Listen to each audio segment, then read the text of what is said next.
This is page number 5, samples, I guess it's the second and the third sample on this page for long division.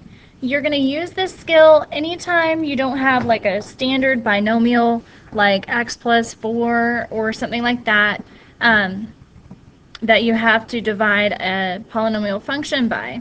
Also, it'll work for the last one on the page with the x squared in it.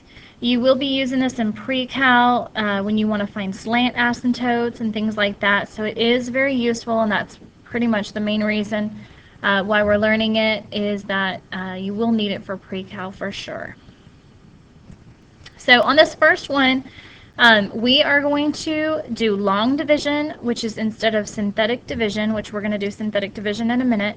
And synthetic division will work except for these two types of samples where you have, here we have a 2x in the binomial, and on the bottom we have like a binomial with x squared.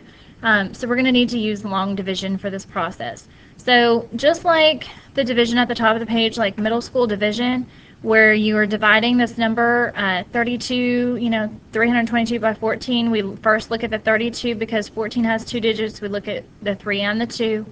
Decide how many times 14 goes into that. It goes into it twice. We figure out 28, and then we subtract.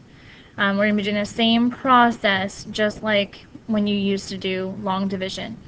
And then we subtract that, and we get 4. We drop the 2 down. That's 42. How many times does 14 go into 42? It goes in 3 times. And then subtract, and then we get 0 for our remainder. These problems here, we're going to have a lot of them that do have remainders. This first one here, it didn't have any remainder, which is nice.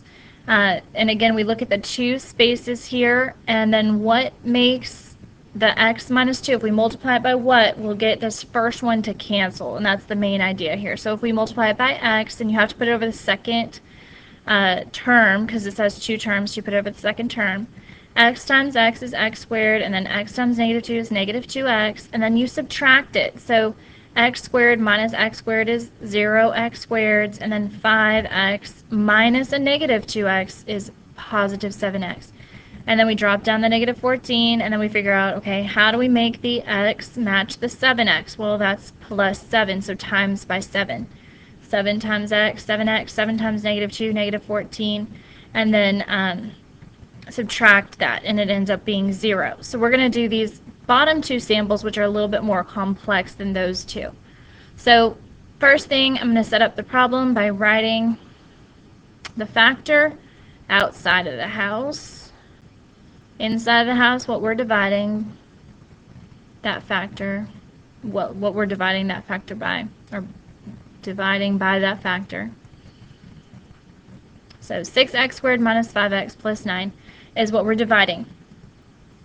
This number over here, it has 2 terms, so we have to look at the first 2 terms. We have to figure out what will make the first term match this first term. That's our goal all the time. That's what you really focus on.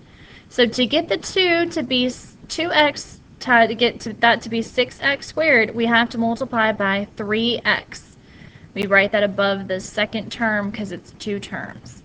So 3x times 2 is 6x squared, because it was a 2x times 3x, 6x squared. 3x times negative 1, negative 3x. And we're going to subtract this.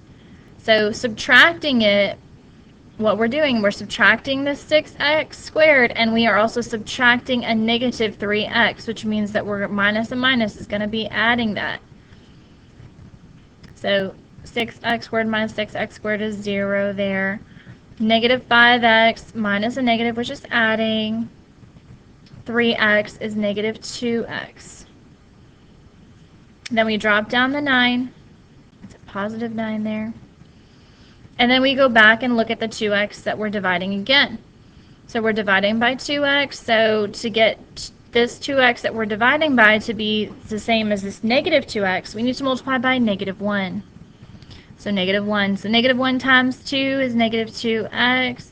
Negative 1 times negative 1 is positive 1.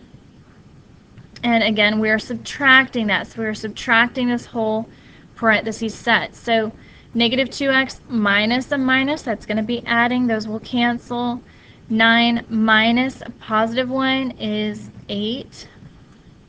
And that's our remainder, and the way that you write your remainder is it's a positive 8, so I'm going to put plus, and then we put 8, and then we divide the 8 by whatever we were dividing by. And then this is the answer.